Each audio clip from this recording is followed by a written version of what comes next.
I'm going to talk about why sex means happiness. No, sex means suffering. I've spoken about this quite a few times previously, and you might wonder, well, why am I talking about this on and on? Anyone who reads the books of His Divine Grace, A.C. Bhaktivedanta Swami Prabhupada, founder Acharya of ISKCON, can't help but notice that it is a theme that repeatedly occurs within the books that he has translated, Gita, Bhagavatam, Caitanya-caritamrta, and it's a subject that he speaks on a lot. Shastra considers it important for us to understand. Prabhupada thinks it important for us to understand that sex means suffering, because it is.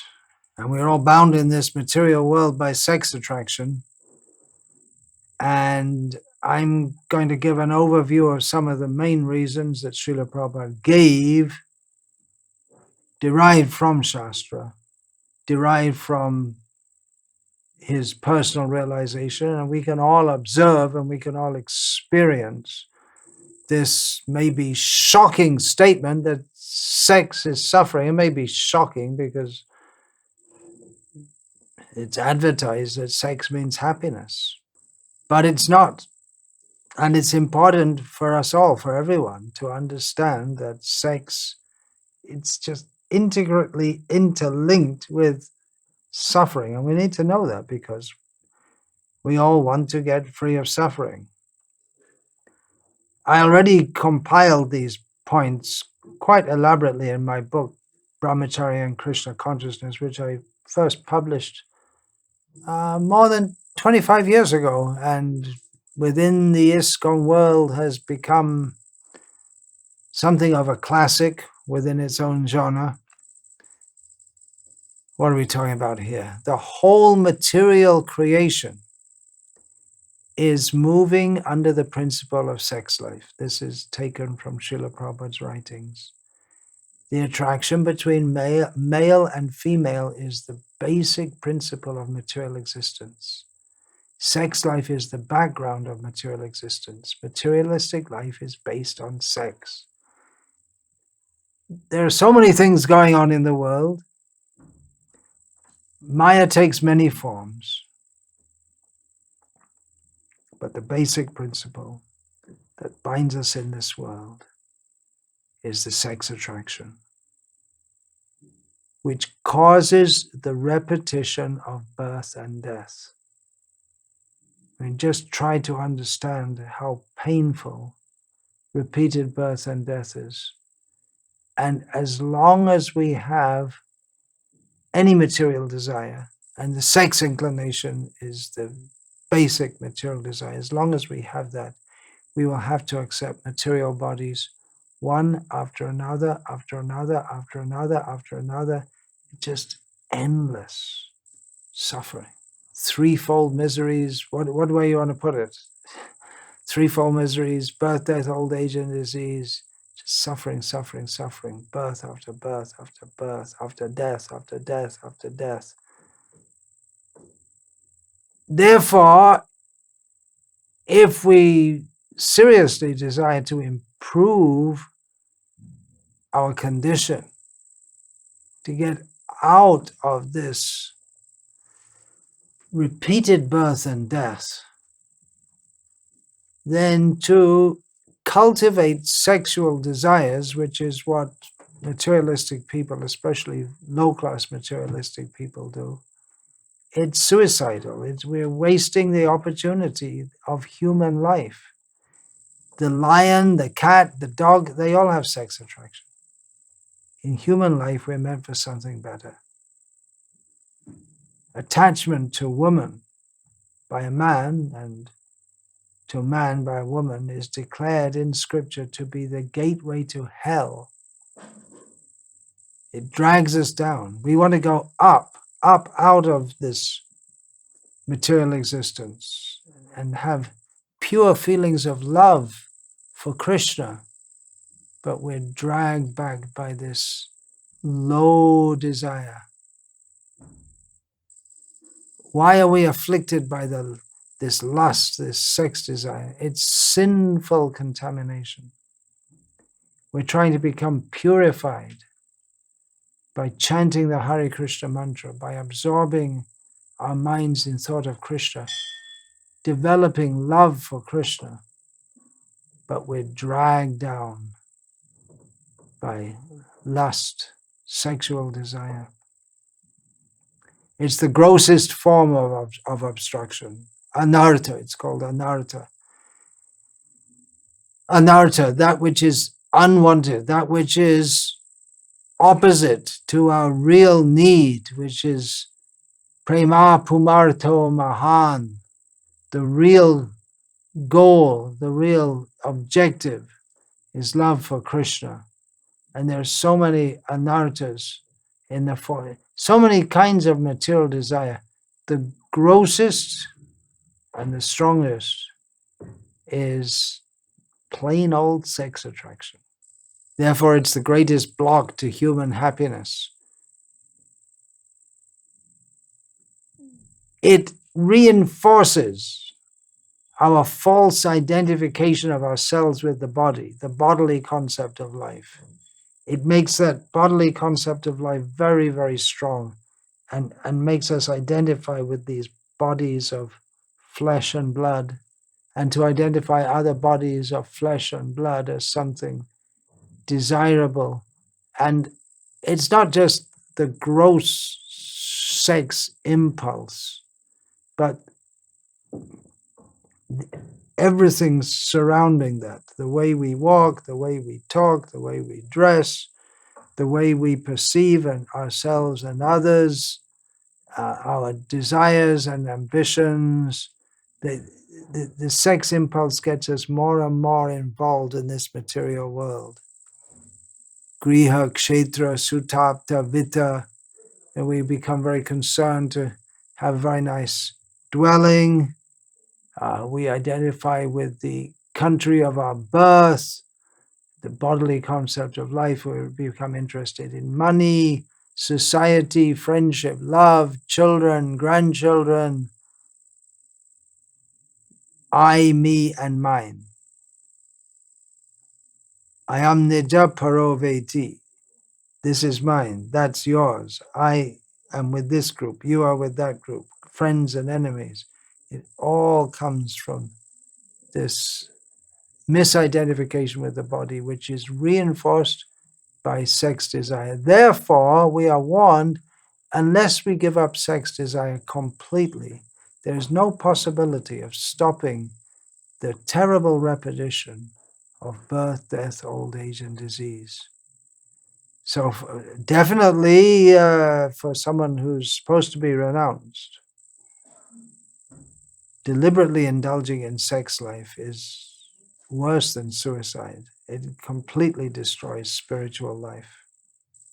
Of course, spiritual life can never be completely destroyed, but it really, really sets us back very badly. For Grihastha, that is there, but even for Grihastha, he should be very, very careful to control this desire which burns like fire and is never satiated. Dushpurena analena cha. When we become attracted by sexual desire, then we forget, I am the eternal servant of Krishna. I'm only meant for serving Krishna. And as we become overwhelmed by lusty desires, instead of relishing the beauty of Krishna, instead of relishing the holy name and the spiritual association of devotees, instead, all the spiritual functions of our senses, our mind, our life, our body, all the good qualities, desire to be pure, our patience, our tolerance, our spiritual intelligence, everything becomes covered. It drags us down, puts us in animal, low, very low consciousness. How can we be happy having got this human birth and having set our goal on pure devotional service to Krishna in the spiritual world? How can we be happy going down to animal consciousness and sexual desire, and especially indulgence in illicit sex, causes rebirth as an animal? It's polluted consciousness.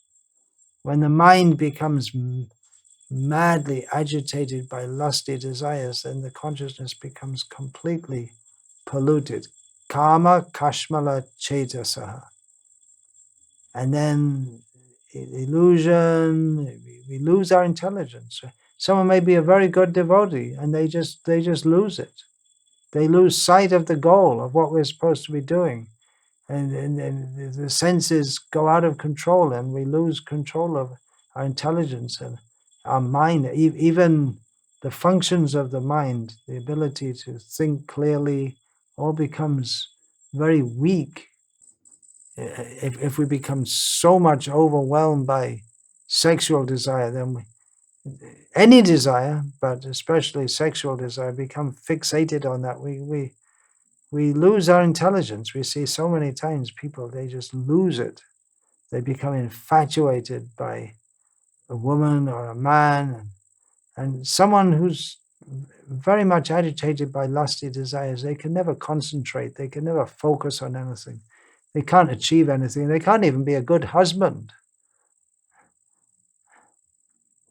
And so much focus on sex desire, then our energy to do something positive in life, that just becomes dissipated. The brahmacharya is recommended that we live a strict life. Brahmacharya can be observed in grihastha ashram also. Live a strict life. Conserve our energy in the form of semen, in the form of thoughts, so that we can attain higher consciousness. According to Ayurveda, excessively losing semen makes one's brain weak, body weak, and can lead to insanity. Definitely makes our spiritual resolve weak. Ayurveda also warns that for people who indulge grossly in sex during youth, they have to suffer various diseases in old age. Now we see some people, just like, should I say this or not, the present president of the United States has hardly lived a monk-like life, but even in his old age, he's very active. That may be possible for someone who eats meat and takes alcohol. It may be. There are also karmic factors involved. But these are all sinful activities. It's not auspicious. Not at all auspicious. It may also shorten the lifespan by having, they're talking about excessive sexual indulgence. Also, because our intelligence is spoiled, then what happens is we mistake lust for love. Actually, what our heart needs is love for Krishna. And we think we'll get love in this world, but so many times we become disappointed. If we lust after a body, then we can never satisfy the deep need of the soul. And we often see that those who are very lusty and they have one sexual partner after another, they can never experience even love on the material platform. Purnachandra Prabhu, my one godbrother, he used to live close to our temple in central London. He was living in an apartment with his wife. And often when he was going to Mangalarti, he would see there was a young, pretty girl living on the same floor, and she would often be coming in at the time he was going out, or her sexual partner would be leaving. And he used to see she would have so many different sexual partners, one after another, one after another. So he commented to her once as he was, they were both outside in he says, "Oh, so you have a lot of friends," meaning boyfriends. He said, "Yeah." And he looked her in the eye and said, "Are you happy?" And she was stunned for a moment, and then she just started crying. It just hit her that she's not happy at all. Is there happiness in sex life? Must be some kind of happiness. We're saying it's suffering, but no, it's surely happy. Must be happy. What is it? It's like having an itch and you scratch it, which is actually a source of more distress. It feels, but the more you scratch, it feels good just for a second, and then it causes so much more distress. Srila Prabhupada described it as, at best, 10th class happiness. Scratching, it gets worse. Because happiness derived from contact of the senses with their objects appears like nectar in the beginning, but it's poison at the end. Vishayendriya samyogam yatad agre mritopamam pariname vishameva tatsukam rajasam smritam. Lord Krishna warns us that happiness in the mode of passion, it might seem like nectar in the beginning, but it becomes poison at the end. The enjoyment is brief, lasting, and then, but the consequences, if we have any spiritual aspiration and we fall into gross sex, then we feel so disappointed with ourselves. I remember one of my godbrothers, who's passed away now, confided to me once. He said, he was talking about with his wife, we had so much sex together, and you could see he felt bad about it. It's a blot on the heart when you know you've got a higher aim in life, but you do go down to a lower level. Lusty desires are dushpuram, never fulfilled. One who is lusty cannot be satisfied at heart, even if you have everything in the whole universe to satisfy your desires. Hiranyakashipu is a great example. He got what he wanted. He was a man who could say, I got what I wanted. He got everything in the whole universe for his enjoyment, but he was never satisfied. So what to speak of us? We won't get anywhere near all the things we want. But whatever we get, that won't satisfy us. Be sure that whatever we desire won't give us happiness. We can know that. Philosophically, we should understand at least. So what happens is, the more we desire sexual enjoyment, there's a constant feeling of frustration because we think we should get happiness from it, but we don't, and we're frustrated. Of course, there's a lot of difference between licit family life and illicit sex. Lord Krishna says in Bhagavad-gita, Tamaviruddho bhuteshu kamosmi bharatarshava. I am that sex life which is not contrary to religious principles. So it's not that everyone's going to be celibate, far from it. Family life is recommended for most.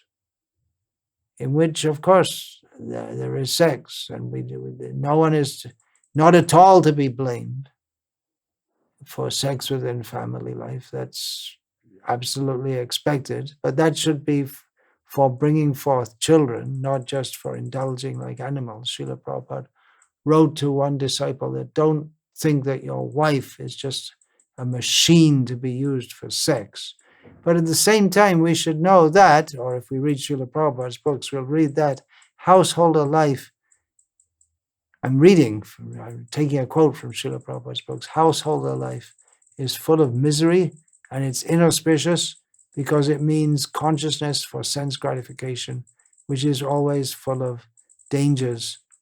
And marriage means, householder life means that yes, you have griha, kshetra, sutabda, vita.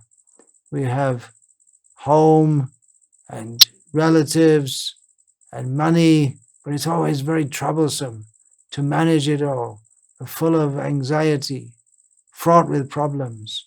It makes life very problematic, and we tend to become overwhelmed by the entanglements which naturally arise in householder life. Buildings, prestige, social position, the false sense of egoism, I, me, and mine, is increased.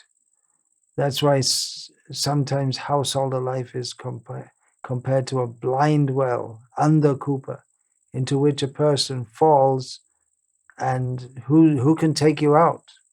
Who will even find you there? In family life, we become, it's almost like we cheat ourselves because we know what the highest goal is, but we become so entangled, especially if the husband becomes subordinate to the wife due to being overly sexually attracted to her. His quality of the mode of goodness diminishes, and the whole situation becomes polluted. And the husband comes under the control of his wife like a pet animal, and especially in the present age, householder life is a lot of discord, dissension, so many times it's separation and divorce. The Bhagavatam compares family members, wife and children, to tigers, jackals, and foxes who take away by force all that the man has worked hard to earn, and as if sucking his blood. But then illicit sex is much worse, which also includes unrestricted sex, uncontrolled sex within married life. But even that is considerably better than having extramarital sex, which leads to severe punishment. Even in this world, there can be diseases caused by sex life, and then after death, there are hells you have to go to for indulging in sex life. And then illicit sex causes the corruption of society, and as illicit sex becomes normalized, then the whole society, the consciousness goes down, down, down, so that all kinds of abominations become accepted as normal and good and proper. And because the consciousness is going down, then we can expect there'll be more cheating in society, more exploitation, more plundering, and along with illicit sex, there'll be more and more slaughter of animals, drunkenness and other kinds of intoxication, gambling, all bad things, all bad things. Then people, they have contraception, abortion, very, very sinful, very, very, very, very sinful, which people, you're going to have to suffer sinful reactions. You'll be killed in the womb. If you're involved in abortion, then you have to enter a womb and yourself be cut within the womb. And then the children that are born they're also not wanted. They're abandoned by their parents, by their father or whatever.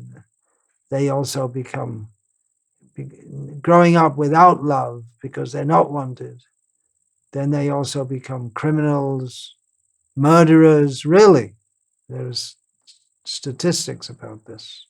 It's really not good at all. This promotion that have sex any way you like, just indulge in your feelings. It's very, very inauspicious for the whole world. We can say that the whole world's very disturbed situation is largely due to abandoning previous societal norms and morals restricting illicit sex. If you think that it's all right just to have sex with whoever you like, whenever you like, however you like, with no restrictions, then automatically your whole character is destroyed.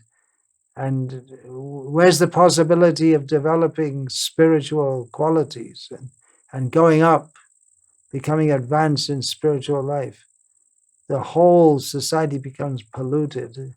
Moral standards decline, practically morality is finished. That illicit sex means there's no chastity, there's no idea that chastity is a good quality. Families are destroyed by women who's without any remorse, she seduces a married man, or a married man seduces a married woman, and both the people are already married, but they don't care. They cheat on their spouses, spoiling the whole family. Can be very dangerous also, because your partner's spouse could, especially if you have sex with someone else's wife, quite likely the husband's going to want to kill you. So you think, yeah, it's all good fun, and you may think we'll forget all our anxieties, just have sex, go to a prostitute, take some intoxication. But it's not a solution at all. It just makes things worse. Do people feel good going to prostitutes? Not at all. It's not good. They're promoting sex is good, but it's not. We're not the body, and the purpose of life is not to enjoy this body. The purpose of life is to serve Krishna. Sexuality is not required to serve Krishna. So sex is not required at all, can be used in Krishna's service for producing good Krishna-conscious children and having good Krishna-conscious families. A man can take charge of a wife and care for her and protect her and not exploit her. In this way, society can go on very nicely. Even though sex is prominent in family life, but family life can be wonderful. It can be very, very uplifting in Krishna's service. And children raised in such families can be beautiful Vaishnavas. So we're not against sex. We don't think it's as great as it's hyped up to be, but it's not intrinsically evil. Srila Bhaktisiddhanta Saraswati Thakur said, I would have sex 100 times if I could produce pure devotee children. He didn't, but maybe he was doubtful of his ability to do so. But anyway, that's just a speculation. But he did say that, which means that for grihastas, yeah, you do, and you have children, and you raise them in Krishna consciousness. But at the same time, married, or in brahmachari ashram, sannyas ashram, we should all be aware that this sex attraction is a very powerful force that can be very harmful if it's not channeled properly in family life, or if it's not controlled. the sexual desire is not controlled in brahmachari life or vanaprastha life or sannyas life. Pungsastriya mitani bhavametam tayormito hridya grantim ahu. Ato griya kshetra sutavta vitaya janasya moho yamahammameti. The attraction between male and female is the basic principle of material existence. On the basis of this misconception, which ties together the hearts of the male and the female, one becomes attracted to his body, home, property, children, relatives, and wealth, and in this way one increases life's illusions and thinks in terms of I and mine. Just an observation that sex is always a factor in human dealings. Men deal with men differently to the way they deal with women. Even an older woman, say 50 years old, will deal with a male boy and a male girl differently because they're different. It's expected there'll be a different mentality, which, contrary to modern ideas, crazy ideas that gender is just a product of socialization. Young boys are different to young girls, and they should be treated differently. And the natural tendency is to treat them differently. There is a difference. Sexual confusion is so strong in the present age that they think that the sexual organ has no bearing on your sexual orientation. Very, very confused age, and this wrong idea is causing so much trouble in the world. In one sense, we can say that the whole of civilization is just an arrangement for sex. The civilization means organized eating, sleeping, mating, and defending, in which eating and sleeping we can do anywhere, anyhow, but in civilization means sophisticated ways of making arrangements for eating and sleeping and defense and for sex.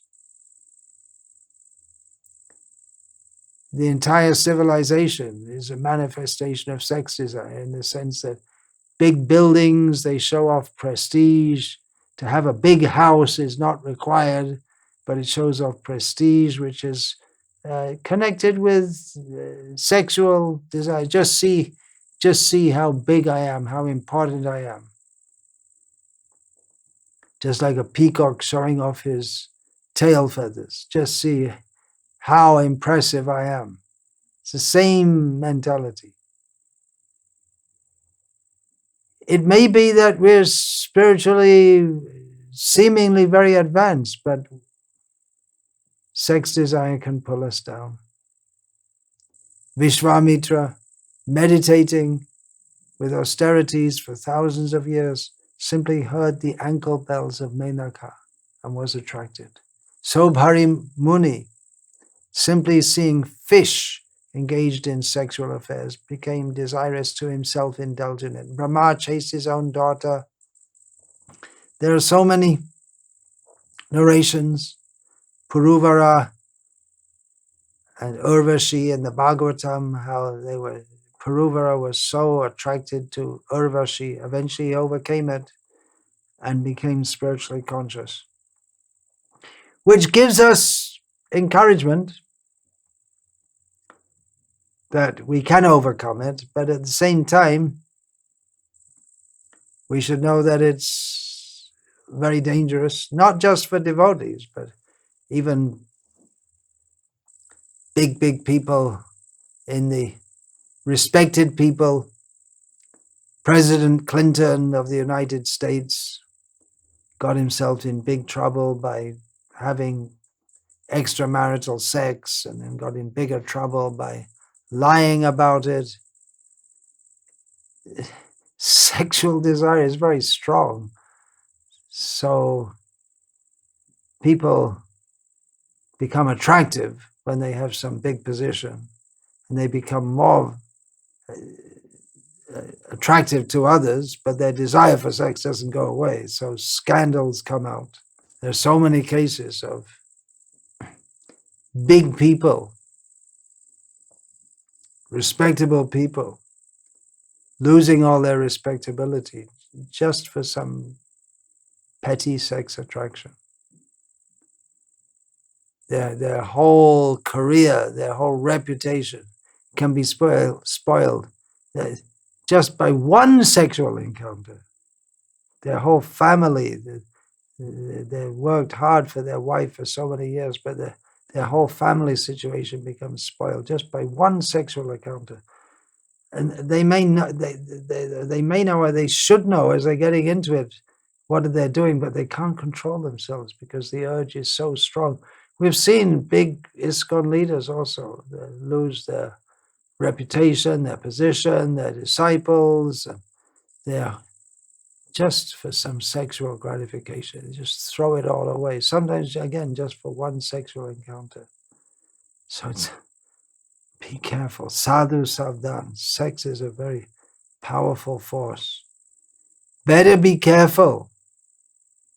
In the modern age, we think, well, men and women should all mix up, and what's the harm? Just see them all the same.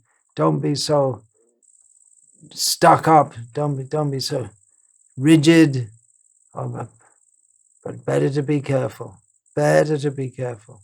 Someone might say, well, there are pros and cons, but sexual liberation is better overall. There are problems, yeah, but it's better overall because people can indulge, and then there's not so much hypocrisy, and you feel something, why not indulge in it? Overall, the sexual liberation of the modern age is overall better, but it's not. Our movement stands against the world in that sense, in which we say no. We should say no. We should separate the sexes. There should be separate roles within Varnashram society. Within any civilized society, there are different roles for men and women. Women's role is somewhat subdued. There's been no benefit from the sexual revolution. It hasn't brought about the happiness that it promised. Society has become completely degraded, and they're so degraded, they don't even recognize they're degraded. So better to hear Srila Prabhupada, be sober, be saved. Of course, simply hearing doesn't save us from sex desire.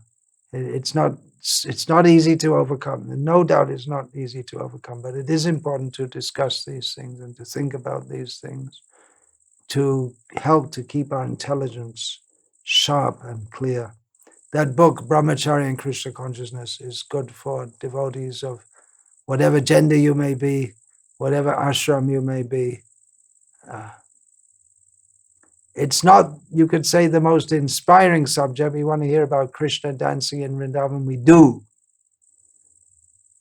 But at the same time, we have to be realistic. What is our situation? We're on a razor's edge. Sadhu savdhan. Be careful. Hare Krishna. Asajoma sadgamaya. Tamasoma jyotir gamaya.